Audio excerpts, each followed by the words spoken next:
Some said children were out of the question. Well, here I am, a mother of 2 boys. Some said I couldn't handle business life. Well, I've interviewed over 100 CEOs and counting. Some said I wouldn't be able to write a book on mental health. Well, here it is, available wherever books are sold.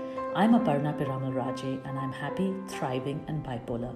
I'm here to say that you can live with a mental health condition, even something as serious as bipolar disorder, which takes you very high and very low, and learn to thrive with it. Read Chemical Khichdi and find out how I hacked my mental health, and perhaps how you or someone you know can also hack your mental health. Join me in a conversation on a subject that affects all of us.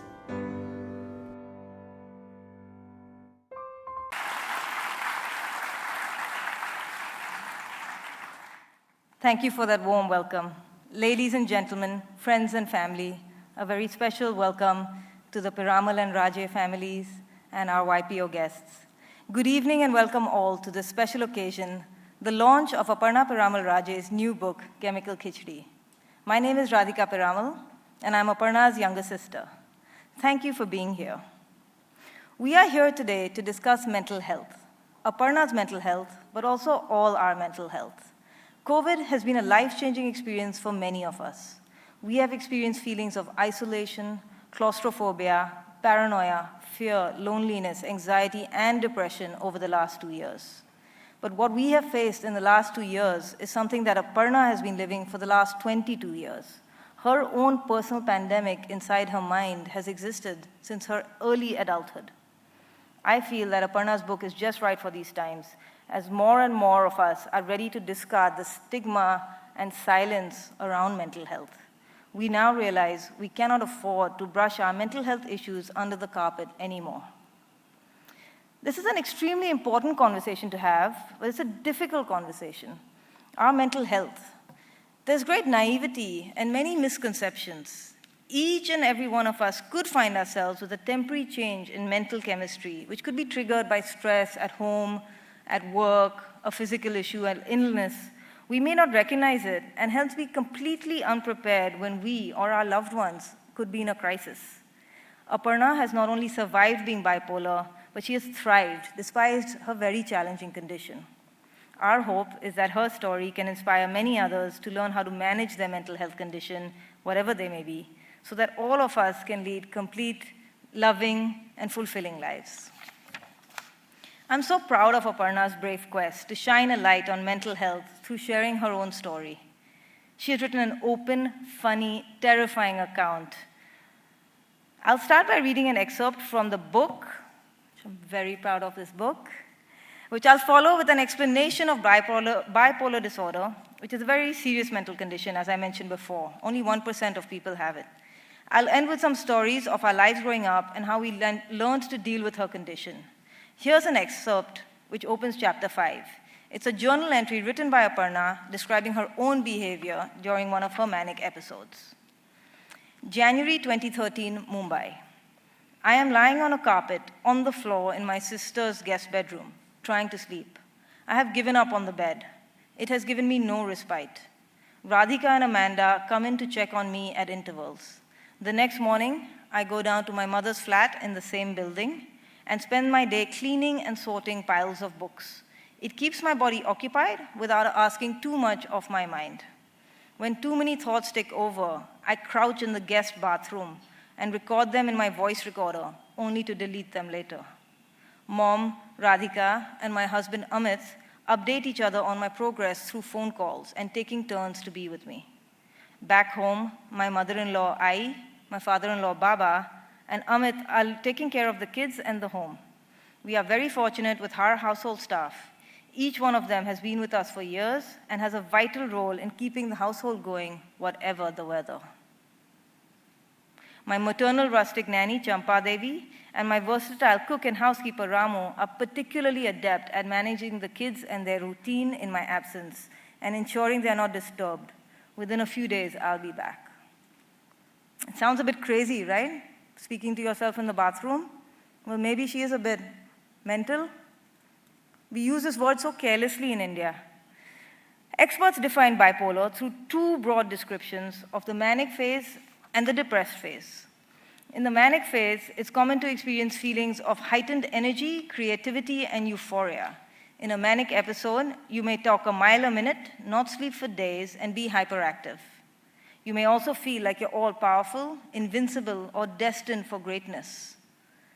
In the depressive phase, the patient experiences all the classical symptoms of depression, including hopelessness, emptiness, lack of motivation, lack of drive, purpose, or even lack of wanting to live. The causes of bipolar disorder are not completely understood, but it often appears to be hereditary. The first manic or depressive episode of bipolar disorder usually occurs in the teenage years or early adulthood. The symptoms can be confusing. Many people with bipolar disorder are not diagnosed or they are misdiagnosed, resulting in unnecessary suffering. Since bipolar disorder tends to worsen without treatment, it's important to learn what the symptoms look like. Recognizing the problem is the first step to feeling better and getting your life back on track. So say the experts. And I can identify with this confusing part of bipolar. The personality change is so subtle at first. It's like when you know someone close to you is lying.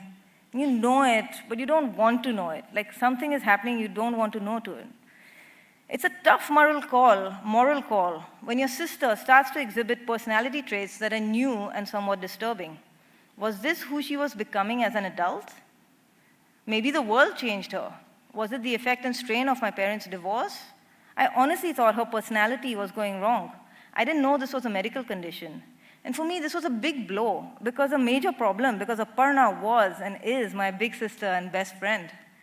She has been my role model my whole life, the ideal, overachieving, exceptional older sister, caring, affectionate, thoughtful. We shared our room until I was 16 and she was 18 and she went to Oxford. And I missed her a lot when she left. Growing up, I would pile on to her and her friends, and to her credit, she always allowed me to tag along, which is usually not so much fun for the older sister. She led the way for me to follow in academic achievement from an early age. She was the deputy head girl of our school, J.B. Pettit. I was no way popular enough to be the head girl. I tried, but there was no chance.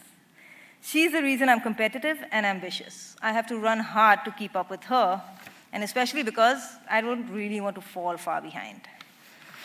Her intelligence and drive led us both to Oxford, then on to Harvard Business School for our MBAs.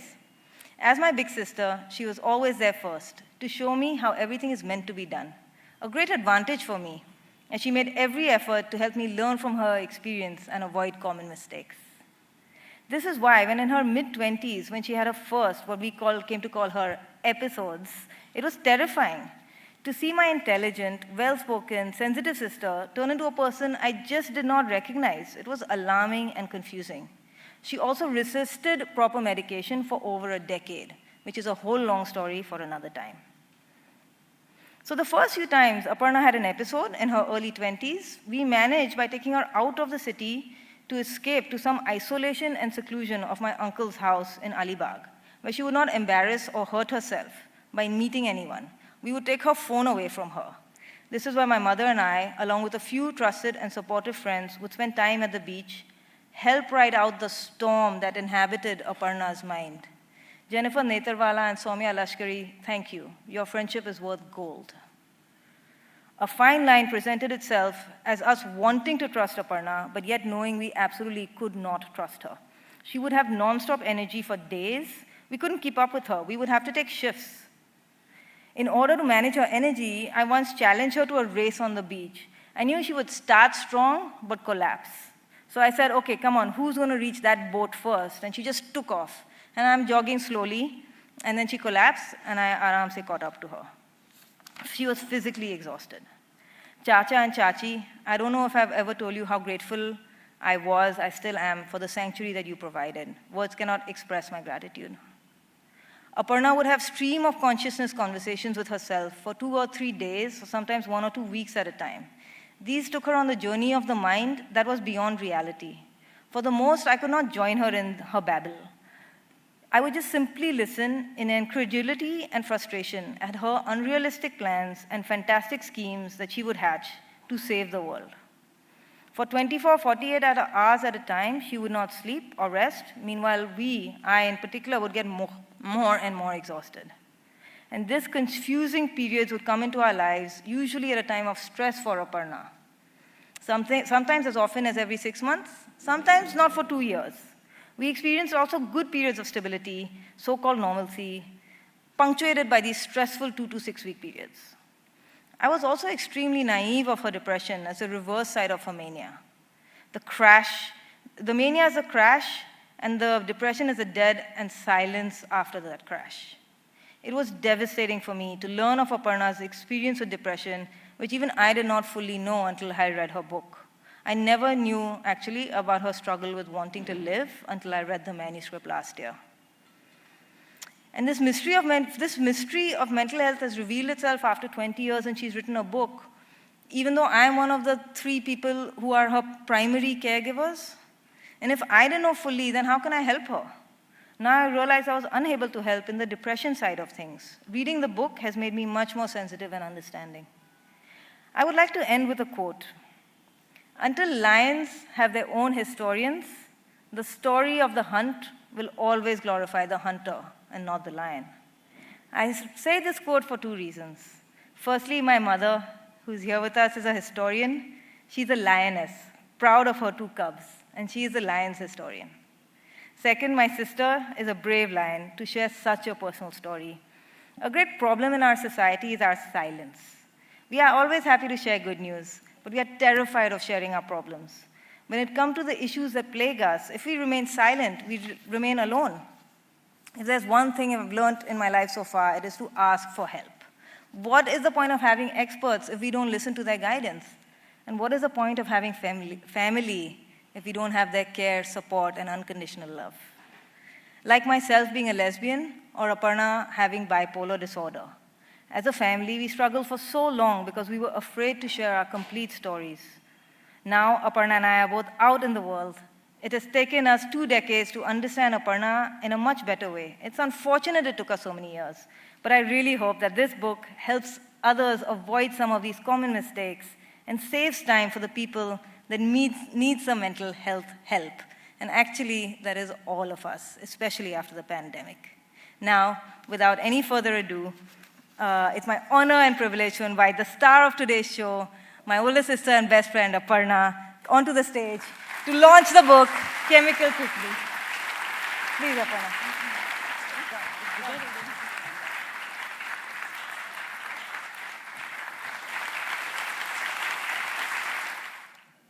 Thanks, Raz. You know, the sibling bond is actually the longest bond we have in our lives. And I'm just blessed to have one who is so supportive. Somebody outside who's a very famous author told me that, you know, my brother sent one tweet about my book and he thought he was doing his job. So I'm really blessed to have Radhika. I have to tell you something that, you know, for many authors, maybe not for others, but for authors like me, we plan the book launch before we even plan the book. So the fact that we're having this in the Opera House, and so far it's COVID, and I really hope this is not a super spreader event, so I hope you've all got your masks on. You know, so it's a dream to be here, to have you with us. I really want to thank you with so many other commitments that you have, and every other place that you could be, that you are here with us today. I can't actually see you very well, but I'm going to ask you to start with a quiz. Those who were there at my previous book launches know that I like to start with a quiz. I'm going to ask you just a couple of questions, and all you need to do is raise your hand. Okay, so first question is, do you know anyone in your immediate circle who was diagnosed with cancer and was open about it? Could you just raise your hand if there was someone in your immediate circle? And really, you know, the spotlight's on me, but I think I see a lot of hands. So the second question, okay, now yes. Can you just do that again so I can see it? Yes, so it's pretty much everyone in the auditorium. And I would now like to ask you, do you know anyone with a mental health condition in your immediate circle who was open about it? And there are far fewer. Now, cancer, unfortunately, is really tragic. It has claimed my own uncle in our family. But the fact is, the chances of actually developing a mental health condition in our country is higher than the chance of getting cancer. And so that's, you know, a fact that we just don't know much about. And the issue is that mental health is a bit like vitamin D, right? So we all started taking these vitamin D tests a few years ago, and we found out that we were deficient, and we all needed more sunlight, and so we started treating it. But that sunlight is what mental health needs. And that is why we're here today. And this is part of the sunlight. And it might seem like this huge vanity project, right? To write a book about your life and to have all this media and to be in the Royal Opera House. But really, I want to just share one message that I got from somebody who I was just exchanging emails with for work, but I've never even met this person. And he said, at 5:45 in the morning, he messaged me. And he said that I've read your book. I couldn't stop reading it. I'm going to give it to somebody who wrote a book on depression. I'm going to give it to a friend who's going through a personal trauma beyond explanation. I'm going to give it to somebody who lost her mother and who's going through anxiety. I'm going to say sorry to my wife who had postpartum depression and I couldn't understand what she was going through. And you know what? I'm going to give you a playlist because you said you like music, and so I hope you start your day with a playlist, which was really nice of him. But that's the reason why I'm doing this, because I think those stories are few. It's not that memoirs have not been written in India. Actually, even in bipolar, there's some beautiful memoirs that have been written, but I think we don't have so many solutions, and this is what I've tried to provide. So this book really is for everyone. Like Radhika was saying, that only 1% of people have bipolar. So you might be thinking, why should I read a book on bipolar? And one of my own family members who's close to me said, I'm so proud of you. You've written this book on bipolar and on mental health, and you're going to help lots of people.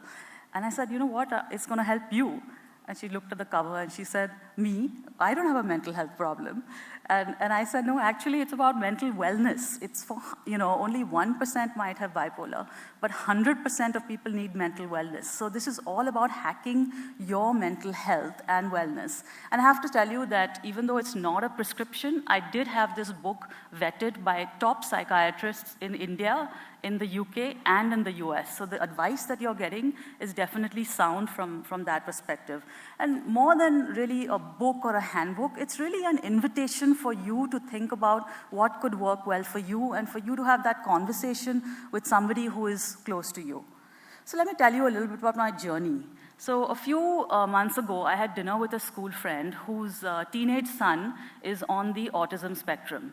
And she told me that, my son sees movies in his head.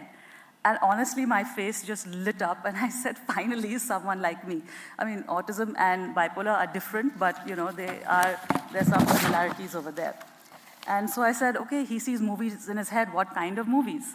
So she said, well, there are lots of animals in them, and then they usually die in the end. And I said, well, this is not dissimilar. There's, in my movies, there's drama, there's action, there's comedy, but there's a lot of sexual violence also, there's trauma, and it can be really difficult.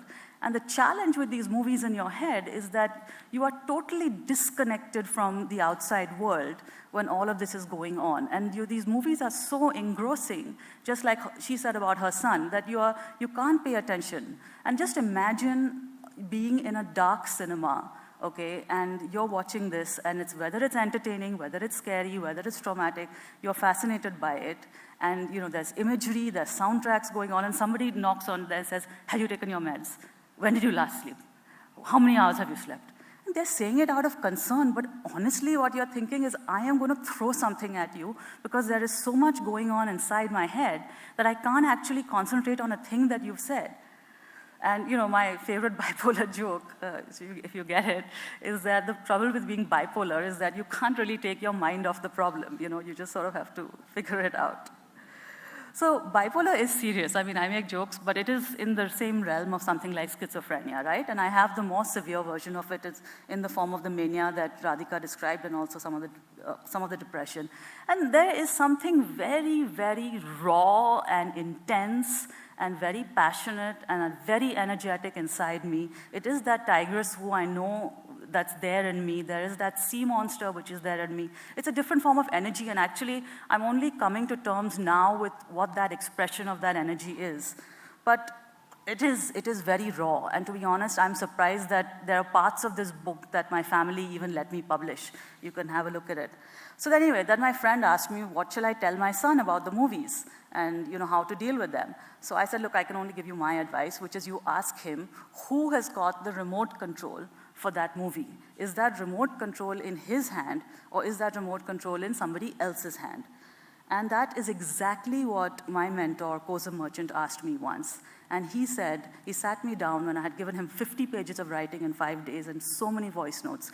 And he said, are you going to live in your head or are you going to live in the real world? And you know, after you get manic, you get so dejected and disappointed because all these grand schemes that you've had, none of that has happened and you're just so down. And I didn't even know what he meant by that, but I was listening to him. So I'm going to just show you some pictures of my journey because I think that will help to understand. Could we have the first picture, please? This is actually a picture of me when I was manic. Last time I was manic, which was 4 years ago. And this is, I've been stable since then. And if you can see and you look closely, you know, you can see that I haven't slept, there's a strain on my face.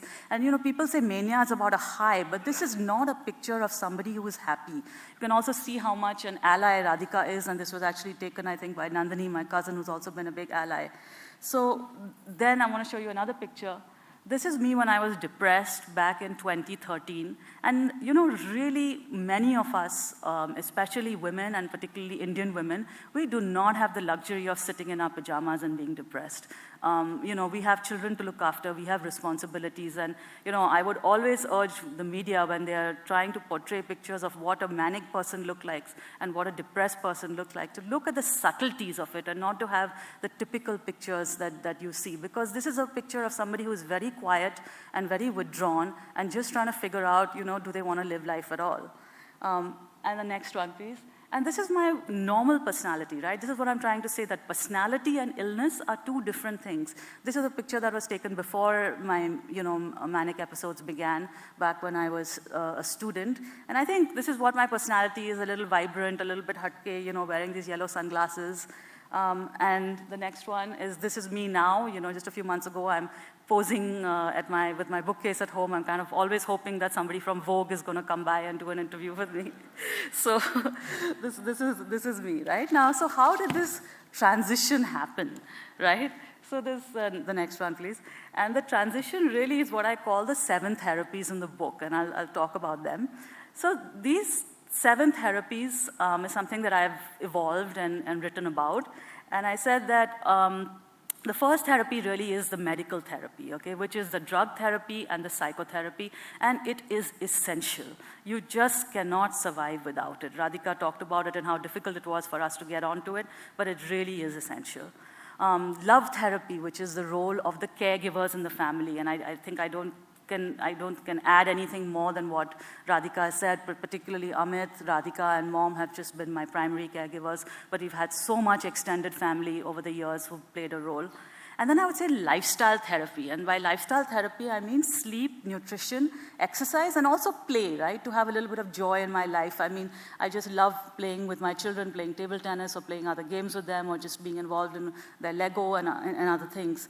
But without these 3, the medical, the love, and the lifestyle, you just cannot get a handle on your condition. And unfortunately, in our country, people are struggling with just these 3. The maximum messages I get from people are just to say, oh, you know, can you just, you know, I'm only taking the meds and nothing's happening. But just taking the meds is not enough, it's essential, but you have to have this troika, as I call it, right? And I'll just give you an example of how these 3 go hand in hand. So just this week, right, just now as in real time, I knew this week was going to be a very emotionally charged week for me. I may lose sleep, I'll probably get anxious.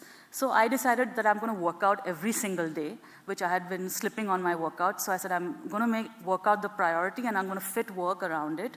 I'm going to have an extra session of therapy with my therapist. And, you know, I was emotional in that session, and I was a bit tearful because it's been such a long journey. But that's also what allows me to be kind of happy and pretty chilled about the whole thing today, right? And that is what therapy does. It makes you feel so much better.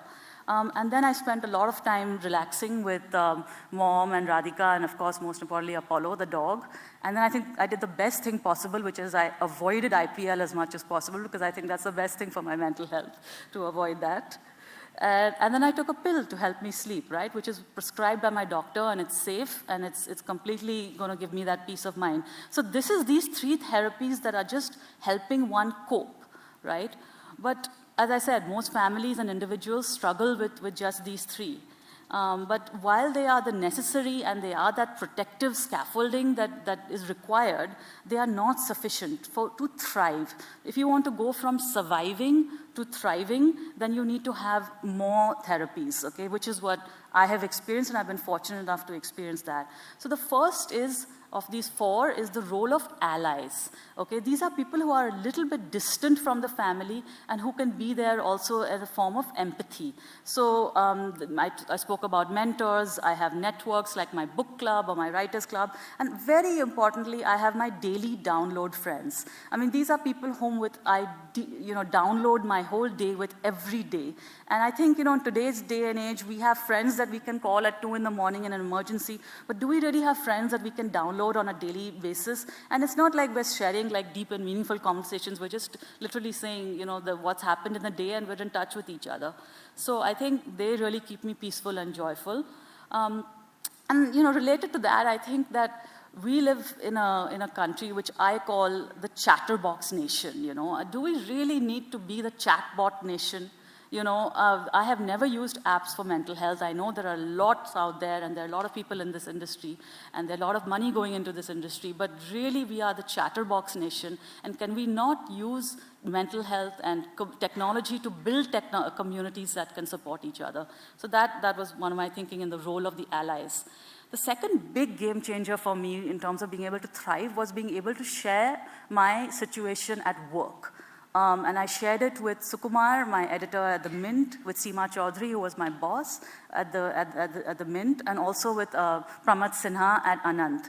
And they were so open about it, and there was no choice. I had to share it because I was slipping up at work. So I had to tell them that this is part of who I am, this is part of the package. And because they accepted it and they accommodated me in roles which would work for my condition, I've been at the Mint for 14 years now. I've been teaching at Anant for now about 4 years. And this is actually one area which I think India can do a lot on, is workplace mental health. I totally intend to be an advocate for that, and if you would like to engage with me, I would love to hear from you. So allies and workplace, and then the very important part is the inner work, the conversation that you have with yourself, right? Why are the movies coming into my head in the first place? What are the triggers? As Radhika said, is it stress? What is it? And here I've had literally, I started maintaining a journal 10 years ago. I've had a 10-year conversation with myself to understand what is success for me? What is happiness? What is my identity? Whose validation am I seeking? What is the narrative of my life that is going to make me feel fulfilled? And these are the questions that were really triggering a lot of my episodes, and I think to some extent I have resolved them, and I'm in a much, much better place. My scorecard is a lot more internal than it used to be versus being really external. And the last one is spiritual therapy, okay, which is one of the ways of saying it is the means by which I had the conversation with yourself. Like, not many people would want to open up a journal and write. If you don't feel comfortable doing that, you can always read any text, any spiritual text, religious text that you find really, that speaks to you, okay? There was actually one shlok from the Bhagavad Gita that changed my life. I'm a part-time professor, right? So I'll give you homework and I'll tell you, you can look up the book and find out which shlok it was and whether it resonates with you.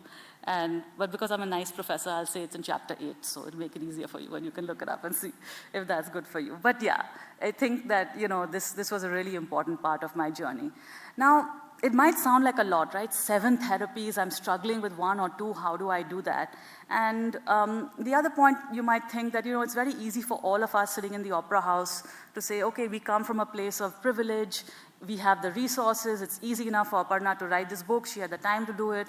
But I'll say one thing, these therapies apply to everyone. The context may change. Okay, if there is a woman who's suffering from depression in rural Rajasthan, her context is entirely different from mine. I completely acknowledge that. But the role of the family, the role of community, the need for medication, the need to have lifestyle, the role that spirituality can play and religion and faith can play in her life are pretty much the same as it would be for my life. So I think what I'm really asking you to do is to examine your own context and see how this could work for you. And also the other thing is the book has a lot of references to people at the bottom of the pyramid or doing work for people in the bottom of the pyramid who can also access mental health. So I think we have a long way to go as a country. I'm not denying that at all. But I think it's really important to recognize that some aspects of the way to look at these conditions are universal. And what we obviously need to do is to look at how to deliver access to people in a more scalable and sustainable way. So a couple of just last things, I would say on happiness. People say that happiness is a choice and a decision, and I think for everyone in this room, it is clearly a choice and a decision. But it is also it is a daily practice. It's like a yoga practice. It's something you need to practice to be good at. I firmly believe that. It's a state of mind when you're living with hope. And some say, some people have told me that chemical khichdi is an act of courage. But more than an act of courage, I look at it as an act of vulnerability and of resilience. Like I said, I didn't want to be just waiting around and, sitting around for the kids to come home and just moping in bed. That's not the life I wanted for myself. And I was very clear that I wanted to live the life that I wanted to lead. So I really think that just because you have a vulnerability, it doesn't mean that you have to be a victim of that vulnerability, whatever that vulnerability is. And somewhere perhaps down the line, you even have to, if not surrender to that vulnerability, but maybe even learn to make peace with it or even learn to love it. So please read this book to have a conversation with yourself, with the people you love. If you want to chat with me, I'm always around. I'm talking to strangers every night at 9 in the night, so I can definitely have a conversation with you. It's not a problem. And I would like to ask you, if mental health is a team sport, whose team are you on? Whose daily download friend are you? Whose ally are you? Whose colleague are you? Whose caregiver are you? Because even today, I'm a primary caregiver of the people in my family. I may have a mental health condition, but that doesn't exclude me from that role. And I think we all play those multiple roles. So on a lighter note, my publicist, my amazing publicist, Pratik at Penguin, has given me lots of targets to achieve. So I'll leave you with a joke. And it says, "Jahan na paunche bail gaadi, udhar hi paunche marwadi." Okay. So I'll add to that and I'll say, "Jahan na paunche marwadi, udhar hi paunche chemical khichdi." Okay.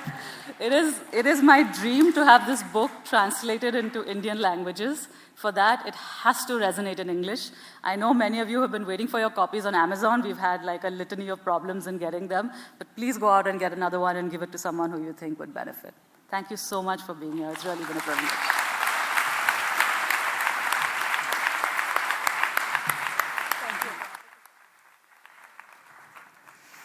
Thank you all. I hope you are enjoying the discussion so far. If you think this is interesting, you have to check out the book, really.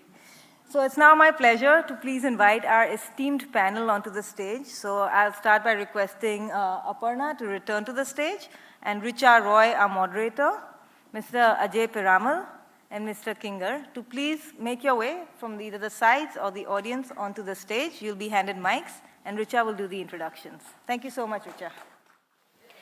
Okay, that phase has entered our life, and my lame joke has entered our lives in the post-pandemic Zoom world. But there is another silent pandemic that's been raging, and that is of mental health conditions.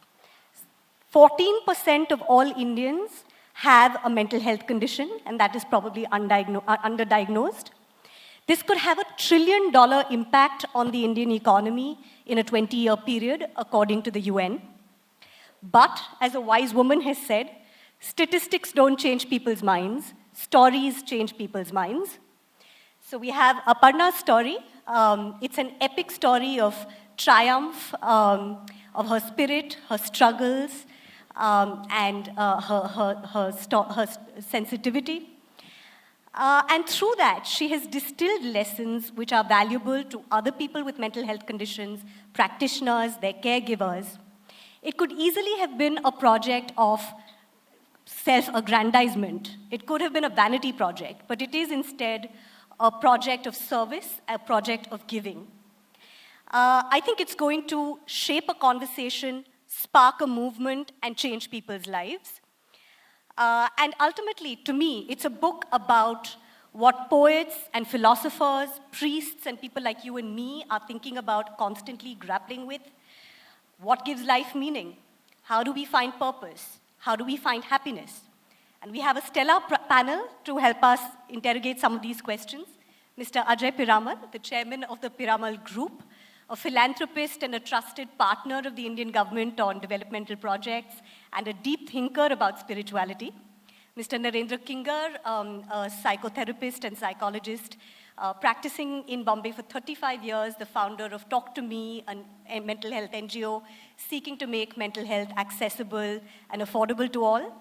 Aparna, of course. My name is Richa Roy. I'm a lawyer and a close friend of Aparna's. Have had the honor of witnessing her journey.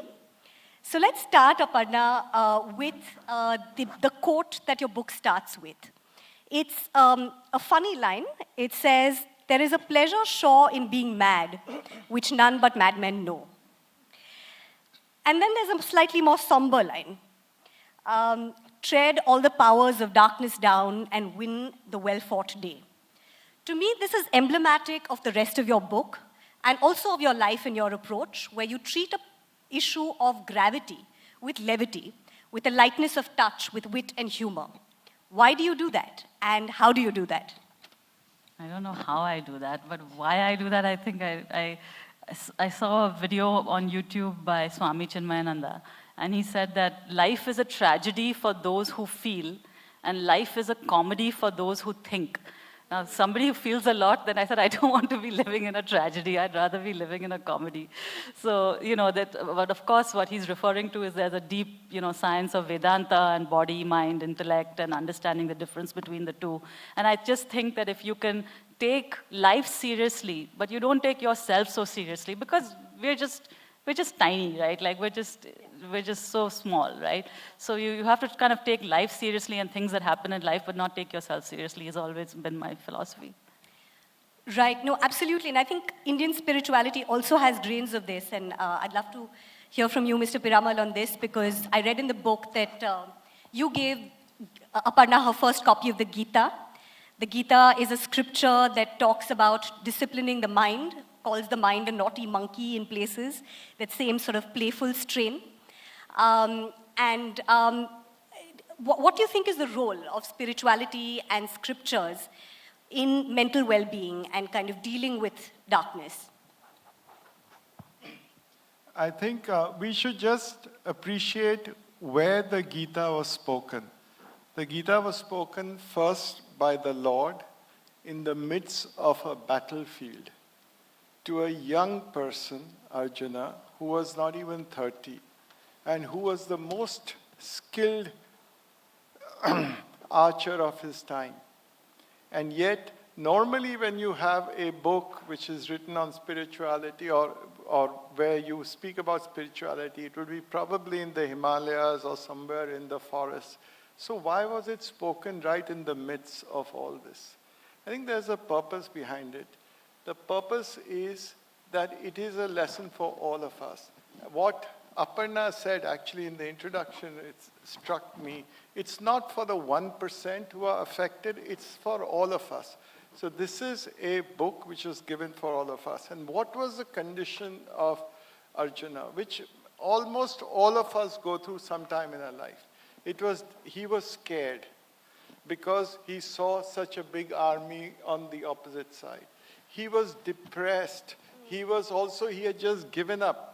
He surrendered his arms. And then he was finding a lot of reasons, and he gave a lot of logic. Nothing of it was really, it was logical, but it was all, behind it was the fear, it was the depression. And then at the end of it, Krishna brings him out of that depression. So in some ways, it relates to all of us. Every day we go through it. And the other thing to remember is in this, that though it is the Lord himself who is the charioteer of Arjuna, or who is his best friend, but Arjuna has to make the effort to come out. It's not that you can sit back and say, okay, the Lord will look after me.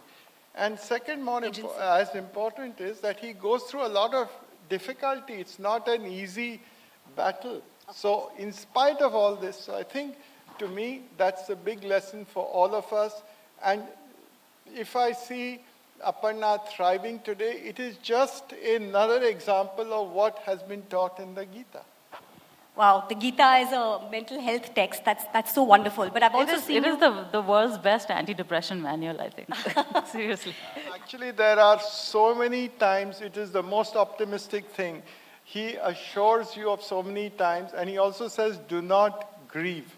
That is the standard line in the Gita. At least more than 50 times it's said that you have to be optimistic. Right, and it's fascinating the kind of uses you can put the Gita to. I've seen you use it in negotiations, in business negotiations, so I'm looking forward to your book on that topic. Aparna, I'd like to kind of double-click on the title a little bit, if we may. Chemical Khichdi. So you're acknowledging the role of brain chemistry and physiological roots to mental illness. You say that when you first got your diagnosis of bipolar, they de-linked your personality from the mental health condition.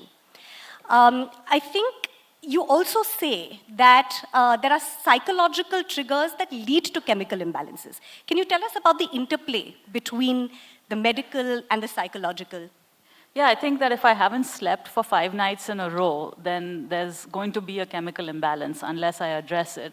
But if what is keeping me awake for 5 nights in a row is a psychological issue. Absolutely. But I think the title also has something to do with Munna Bhai also, to be honest. He talks about chemical locha.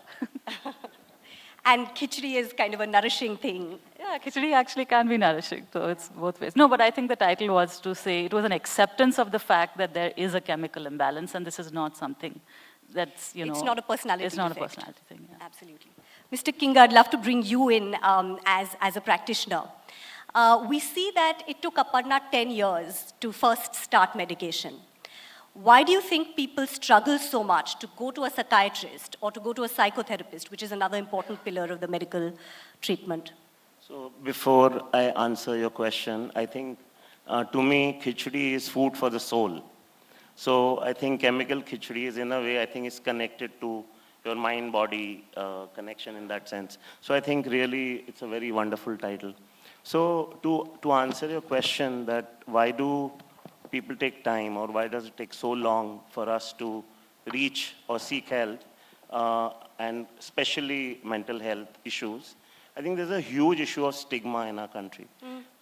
We are afraid of being mocked, we are afraid of being made fun of. When we don't understand something, when we have complex issues at hand, it's easier to just bury your head in the sand and not look at it. So I think in that context, there's a whole thing of shame, stigma, what will people say, things like that. So that's one of the first aspect of why people don't seek help. Second role, I think, which is covered in Aparna's book, which is in a positive way, that her family actually supported her.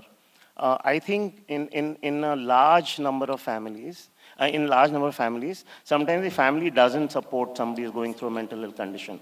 So I think in our Indian context, and we live in a family system, the family has a huge responsibility to support people who are going through mental health conditions. So if you have a supportive partner, you have a supportive parent, you have supportive friends, you have a supportive teacher, I think it's easier to seek help. The second part is lack of mental health awareness. So a lot of us don't really understand. So mental health is sometimes called the invisible illness, okay? So if you have fever, you can touch your forehead and you can actually measure it's 103. But the bipolar mood swing that we talk about, or the depression, etc. Of course, there are tests which we measure, but many times people don't really understand. This word depression is used commonly in day-to-day language. At the same time, it's a medical illness. We need to understand that. And the third part, I think, is that when we look at a lot of young people, we are actually taught to be self-reliant.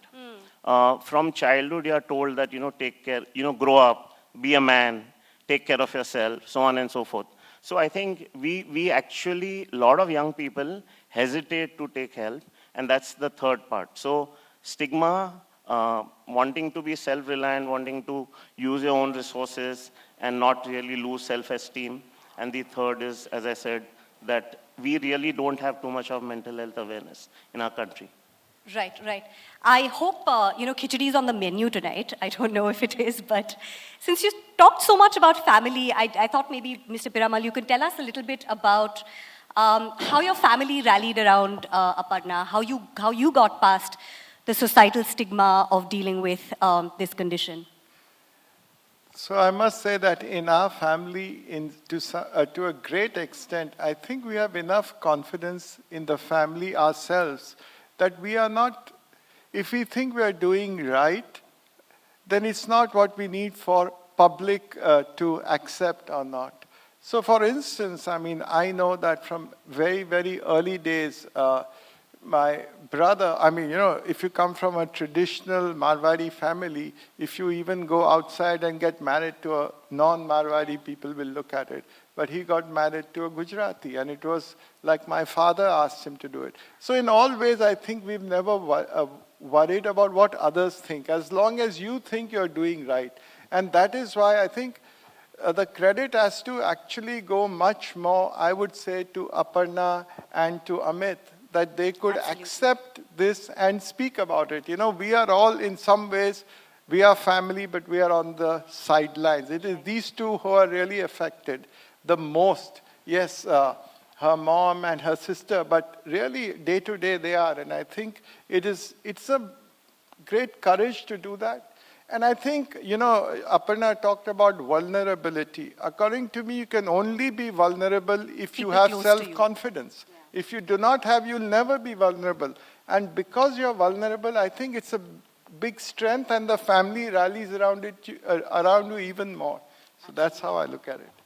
Absolutely. I think you're a big source of confidence, and I know Amit and his family also are. Aparna, another thing about your title, and at this point I'm a little worried people are going to think I've only read the cover page and the title. But you know, you talk about hacking mental health. You make it sound deceptively simple. Because I think what you do is actually something very deep. Socrates said the unexamined life is not worth living. But really what you're doing is examining your life. You bring a radical transparency, but also authenticity and self-awareness. What were some of the therapies that you used that help you do that? What were some of your learnings and unlearnings about sort of happiness, purpose in this journey? I think one thing I'll say about this journey is I trusted a lot of people. You know, I know people who've gone through a lot of trauma and all that, and they may not have trusted a lot of people. So I think only when we talk about vulnerability, only when you trust someone with your vulnerability, otherwise they don't know what's going on, right? So unless you tell them that you've got something going on, then you can receive a lot of help. So when you talk about this whole journey, then I got so much advice from people. You know, I got different opinions, perspectives. So then you kind of then pick and choose what really works for you, because then you have a lot of sources. I mean, it could get confusing also, but you do have a lot of, perspectives to choose from. And I think, Richa, I think one thing I'm really blessed with is this gift of writing. Writing is really a gift. Yeah. Because if you have that, then you can bring a lot of rigor to your thinking as well as empathy. You know, especially I don't want to be kind of, and you're a millennial, so I don't want to be, disrespectful to millennials, but there's this whole thing about be kind to yourself, and take care of your mental health. And I think, of course, you should be kind to yourself, but be rigorous with yourself also. Absolutely. You have to have a mixture of rigor and empathy. And all my years of design thinking and interviewing CEOs like my uncle here have, made me kind of come to this with a perspective of rigor and empathy both. Accept yourself and expect more from yourself. Yeah, and understand and analyze, really be honest with yourself as to whose approval are you seeking in life, at the end of the day. Who are you trying to make happy? So, and keep asking yourself those questions until you find an answer. No, absolutely, and I think that leads me to another question for Mr. Piramal.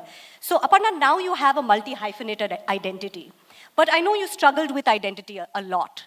Mr. Piramal, you have said in the past, my business is not my identity. I think it takes a lot of courage to say that. I think for a lot of people, their identity lies in that one elusive position or salary or material possession. How do we go about finding our identity and our sense of purpose in a world that's giving us such wrong cues? Material acquisition rather than sort of other kinds of spiritual fulfillment. So I think we have to go to the basic. What is really the purpose of life? I mean, why does anybody live? Actually, it is that it is the pursuit of happiness. Even the US Constitution begins with the pursuit of happiness. Life, liberty, and the pursuit of happiness. But there is a difference in that pursuit of happiness and what our scriptures say.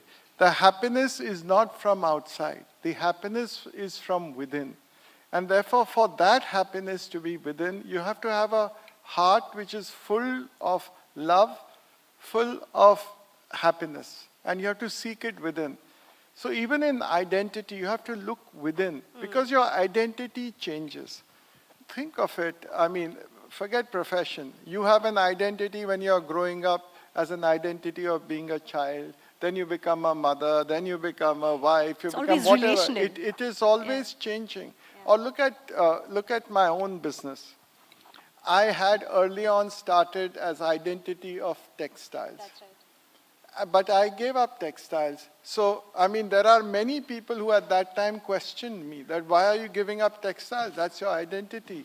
But did I feel less because of that? No. Then I went into pharmaceuticals. I gave that up. I started something else. So identity is not determined by what outside is, what others think, but from within. And that is where spirituality as they call the Satchitanand, but that's the identity. And purpose is another big thing. I think you have to have a larger purpose in life than, okay, I will become a CEO or my wealth will become X or Y. The purpose has to be really doing well in life, doing good, and making a difference to the world. If you do not have that purpose, you will always fall short. And in identity, suppose today you're a CEO of you come on the cover of whatever business today, tomorrow you fail, you'll feel depressed. So it is all within. If you are strong within, through times you will go. Absolutely. It's attributes and actions and not sort of an external thing. On a lighter note, I call you a serially successful entrepreneur for that reason. You've been in such diverse fields. Mr. Kinger, I'd love to interrogate that question of demand and supply a little bit more. Do people not go to psychiatrists because, you mentioned stigma and so forth, but how can we empower people to demand better care? And how can we improve the supply? How can we make sure that there are better resourced, better qualified medical professionals to help when we need it? So my answer to that question is that actually, 1 out of 6 or 1 out of 5 Indians have a mental health condition. So that's 20% of your population. So there are 500 people over here. There's 100 people having a mental health condition. I don't know how many of them actually seek mental health treatment over here. That's one part.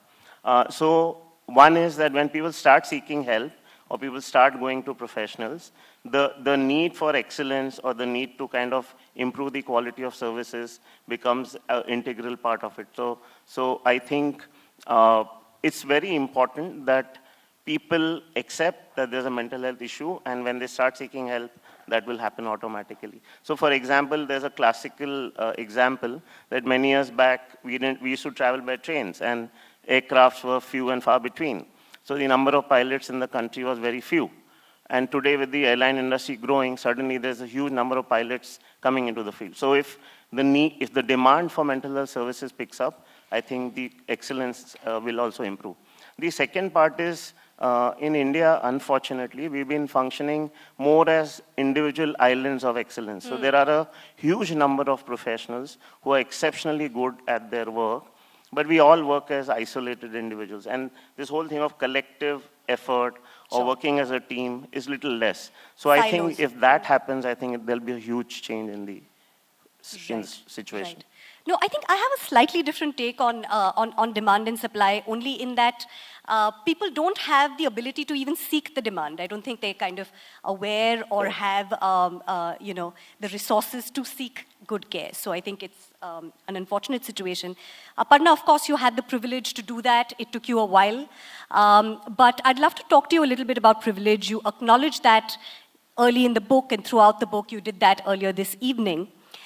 You had the privilege of resources, you had the privilege of even time to address your condition and deal with it. How do you think people without that privilege can navigate their mental health journey? Actually, I think there are some interesting models that are now being set up. So for example, I think what Mr. Kinger is doing is really amazing with a walk-in center for mental health in an industrial estate. I mean, we meet in an industrial estate in Mahim, where he's got a center where anybody can come in and, have therapy.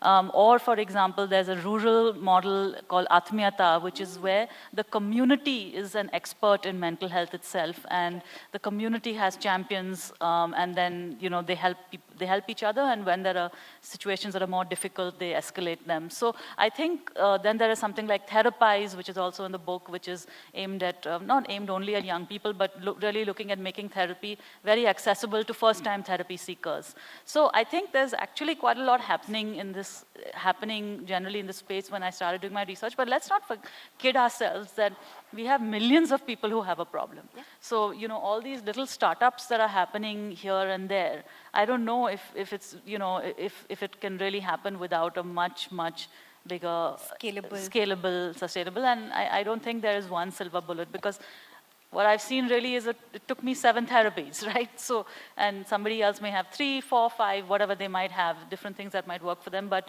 you need a kind of holistic perspective that is quite nurturing.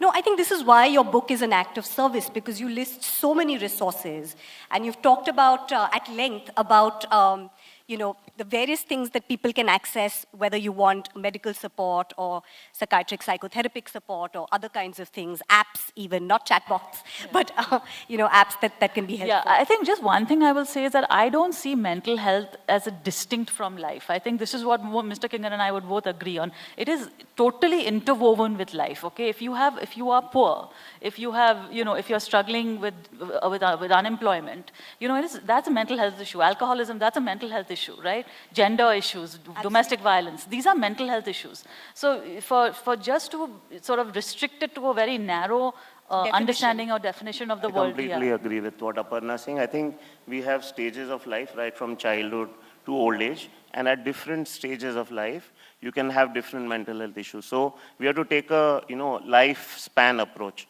rather than looking at specific illnesses and disorders. So absolutely. I think that's the key over here. And some of the biggest triggers are socioeconomic, yes. Right? So I think that there is that. But Mr. Kinger, why don't you tell us a little bit more about the work you do with Talk to Me? You're working with marginalized communities, and you're making mental health accessible to them. Tell us some of your learnings from that, and also tell us about what are the policy changes you'd like to see to make this more ubiquitous.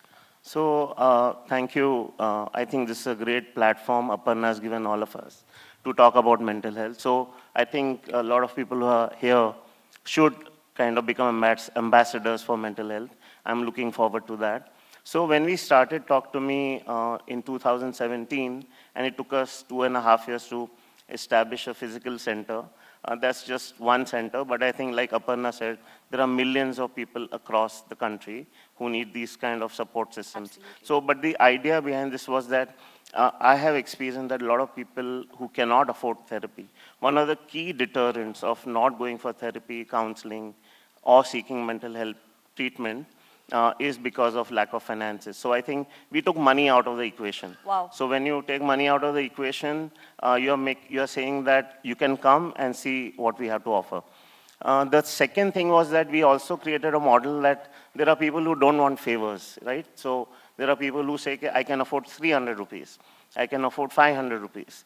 So I don't want a favor, I don't want free service. I will pay. So we created a pay-as-you-can model. So when so they don't feel obligated to us, or they don't feel demeaned. They don't feel that we are taking. they are taking advantage of this. The third learning was that actually people think that you're just sitting in a chair and you're listening to them, but it's hard work. You sit in a chair for 12 hours or 8 hours and listening to people with different problems is not easy. So my third key learning was that as therapists, we also need to really take care of ourselves. Yeah. That's the third. And fourth, I think, is the community approach. I think just sitting in an office is not good enough. We need to reach out to the community. So we started doing projects outside with, say, juvenile delinquents, with the police, with orphanages, with women in rescue homes. Because I feel that, these are the key aspects which have been largely neglected. So we want to work with communities where if I work with one person, and there's a multiplier effect. So I work with one orphan, he gets a job, he takes care of himself, he has a family. So actually we are giving them a very positive take on life. So I think it's more about doing good and making sure that there's a multiplier effect of that. Yeah, actually, I just want to talk about the multiplier effect. I also support an NGO called Kranti. I think some of them are here today. Honestly, anybody who thinks my story is great is should just go and listen to a Josh Talks on Kranti. Okay, these girls are daughters of sex workers. They have had incredibly horrific stories in their lives, and they are all rebuilding their lives, and therapy has been a huge part of it.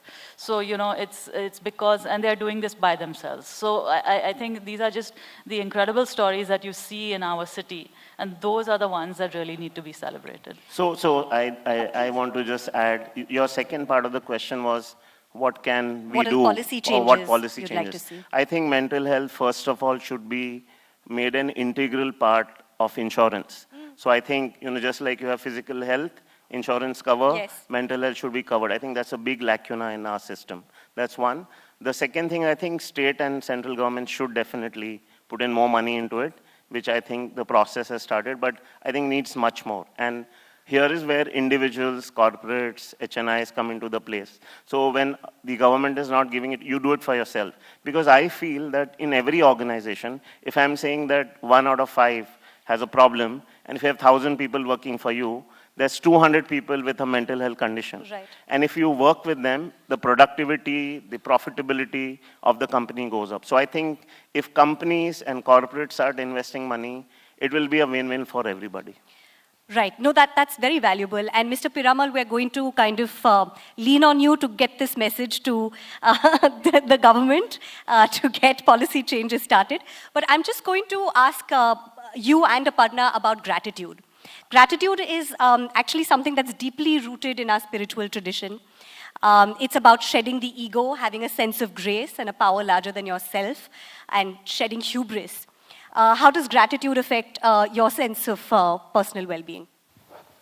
First of all, I think we must recognize, sometimes we don't even appreciate why we should be grateful for. And I think during the pandemic in COVID, you realized, and I don't know how many of us realized it, but you know, one of the biggest issues when the pandemic was at its peak was that you could not get oxygen. And so many people were struggling and passed away because of oxygen. Can you imagine the gratitude that we should have to the environment, that every second we are now breathing? So, I mean, these are small things, but look at it. To be born as a human being, if you believe in the whole reincarnation, then you need thousands of, or hundreds of thousands of births to be born an individual, to born a human being. The fact that we have the power to discriminate and we don't only do what an animal does itself is so much gratitude. And if we have that feeling of gratitude, a heart filled with gratitude, I think is happiness. Now look at Aparna's case.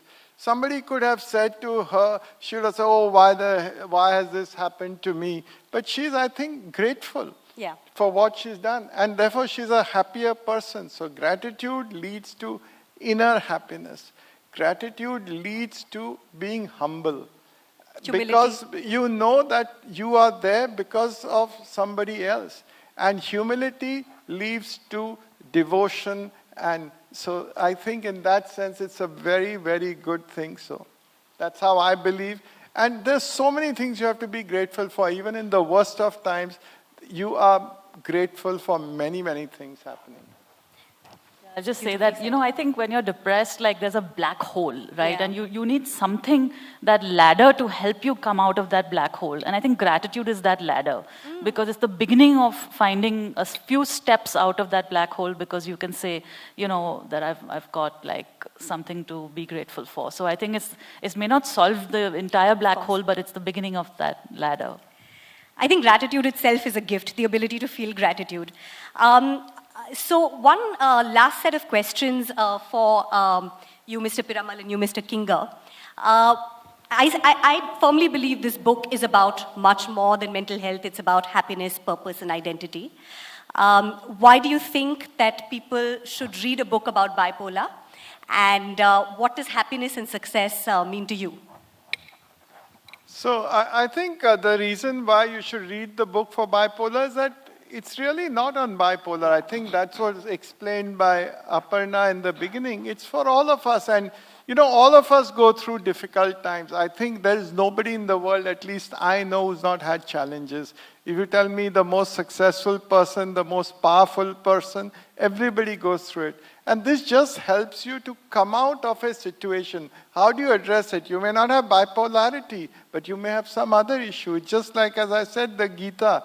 The Gita is there for all of us. You relate it to the way you want to relate it. So that, to me, is the reason why a book like this, I mean, comes out. And, you know, look at Aparna, I have to say, thriving. If I look at Amit, her husband, look at her children. She's been able to bring up a really good family. So in spite of all the challenges, I think they're doing well. So that just shows that this book is meant for all of us.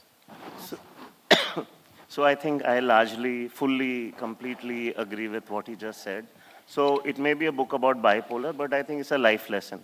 So when it's her struggle with her condition, and as Mr. Piramal was saying, that each of us have certain struggles in our life, and we all need to understand. So when she spoke about taking help from somebody, leaning on a friend, reading Gita, spirituality, midnight calls, family support, children being a stress buster, I think these lessons apply to all of us. So I don't think it's just about bipolar, it's about trying to maybe look at all the positivity that we may have in our lives, along with our difficulties. Okay, so most of us, the brain has a tendency to focus only on the negative. That's right. And we tend to downplay the positive.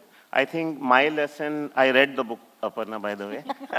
So my lesson, I also didn't just read the cover. so she was sure I won't read the book, but I read the book. I think You had a wedding in the family, so. so the lesson, I think, is that we all need to learn from each other. And I really think it's a very, very wise book. So I think it's a great lesson for all of us. Absolutely. Thank you both of you. We're out of time, but I'm going to, okay, if we had a rapid fire, the gift was going to be a dedication in Aparna's next book or a character being named after you, but we don't have any time for a rapid fire, so you have to name characters after. We can do a rapid fire. Okay, very quickly then.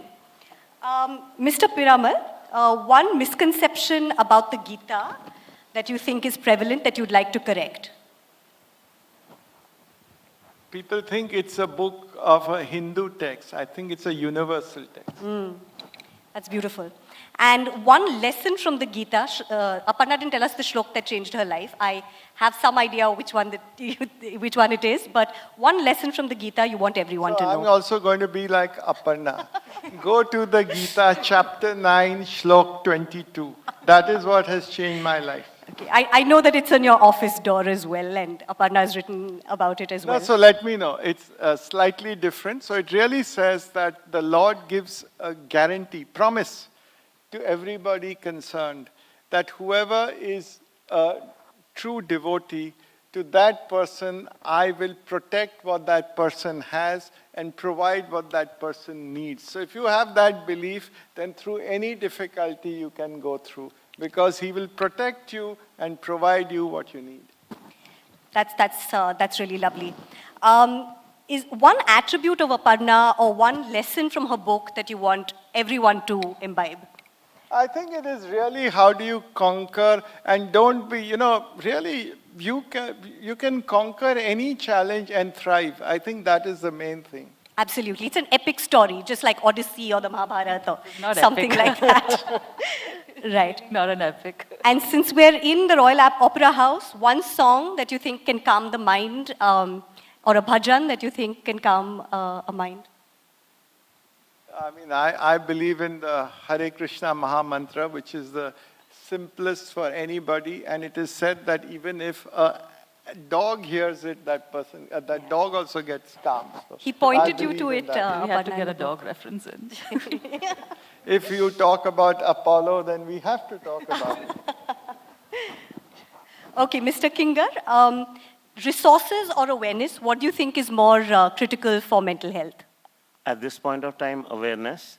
Resources will come when awareness comes. Great, great, great answer. Okay, celebrities talking about mental health, do you think that's good, or do you think that there should be a note of caution? So honestly, I had mixed feelings about coming here because I thought people may think it's a PR exercise, but I think it's wonderful that if 500 people can take out time and come here, I think nothing better than that. So I think anybody and everybody Well, talking I'm not about a celebrity, I think. I think that's what Aparna's takeaway from this was, that. But More and more humble. the gratitude is helping. And since you have read the book, one therapy or lesson from Chemical Khichdi that you would like to use with your patients? Not losing hope. Making sure that, A, you accept that you're going through a difficult condition, connecting or reaching out to the person who can actually offer that help, and kind of staying with the positive mindset. That's lovely. Okay, Aparna, this is a slightly controversial question, but I still want to know. Can a mental health condition be a superpower or a gift? Yeah, you should now, I'll tell you more. You should read the most wise thing in my book, which is the letter from my childhood friend Hetal, and that will answer all your questions. Penguin is going to be proud of you. Like, all answers are either in my book or in another book. Seek the source. Okay, one word to describe the writing process for you. It gave me a lot of purpose, not one word, but really it was imbuing purpose. It kept me going through the lockdown. I thought the word would be catharsis, so I think it's quite I don't think it was similar. cathartic. I think the poetry that I wrote was cathartic when I wrote it. The journal was cathartic when I wrote it. But I think writing the book was more an act of discipline and labor, but it gave me a lot of purpose. Fabulous. That's beautiful. Okay, one thing that you have left out in the book that you'd like to tell us now, or something you could change about the book? If I left it out, then I wouldn't share it now. Tell us a secret. That was a trick question. Exactly, exactly. No, but also poetry or journalism, if you had to choose. Poetry. Wow. And since we're in the Royal Opera House, Lata Mangeshkar or Nina Simone? Asha Bhosle. Okay, that was lovely. You have to name a character after Dr. Kinger, after Mr. Piramal, and dedicate the book to, apart from sort of your family, dedicate it to yourself, I think, because it's a tie, three-way tie. Thank you so much. Thanks so much. Thank you, Richa. Thank you, Aparna. Thank you, Mr. Kinger. Thank you, Chacha. Thank you all. So we've had a lot of nourishment of our minds, and don't worry, nourishment of our bodies is coming soon. But between that, let us have some nourishment of our souls. So I'm now delighted, as we come to the conclusion of our evening. Our last segment is a musical segment of our evening. And please join me in welcoming Delraz and Clifton onto the stage. Music is Delraz and Clifton, please come. Music is very important to Aparna. These are two songs that are very meaningful and beautiful to her. They will be performed by Delraz. She is a singer, songwriter, and actor. She has worked with renowned musicians across India and starred in many musicals, including Arya, Aladdin, and many more. Clifton Rodericks is a pianist, composer, and producer of music for over 30 years. He is known for his sensitivity and brilliance.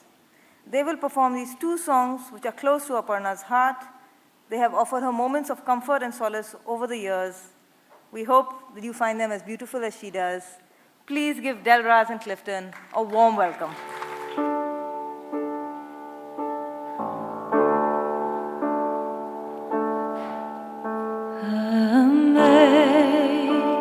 Amazing grace, how sweet the sound that saved a wretch like me.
have to be afraid of what you are. There's an answer if you reach into your soul.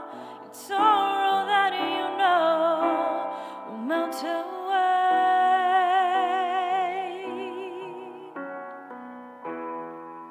And then a hero comes along with the strength to carry on, and you cast your fears aside, and I know that you survive. When you find that hope is gone, look inside you and be strong, and you finally see the truth that a hero lies in you.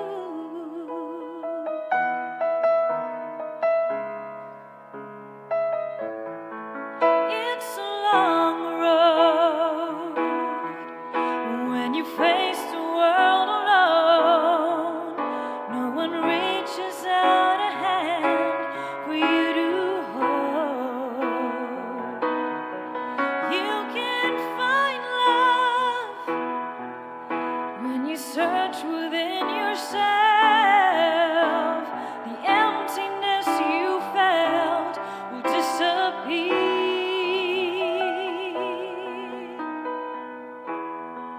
And then a hero comes along with the strength to carry on, and you cast your fears aside, and I know that you survive. When you feel like hope is gone, look inside you and be strong, and you finally see the truth that a hero lies in you. Lord knows dreams are hard to follow, but don't let anyone tear them away. Hold on,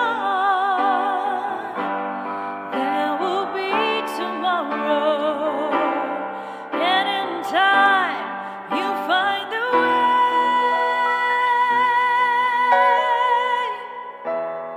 And then a hero comes along with the strength to carry on, and you cast your fears aside, and I know that you survive.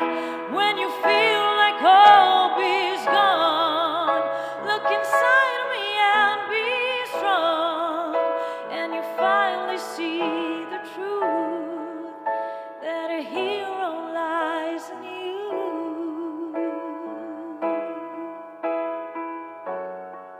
And that a hero lies in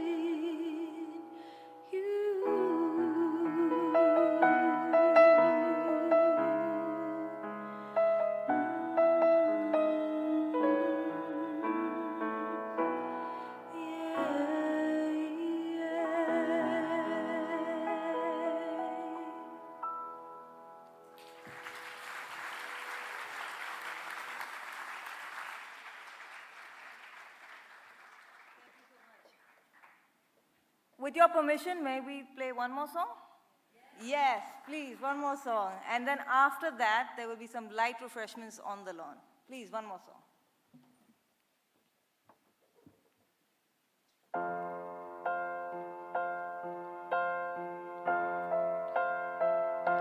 like a small boat on the ocean, sending big waves into motion. Like how a single word can make your heart open. I might only have one match, I can make an explosion. And all those things I didn't say, wrecking balls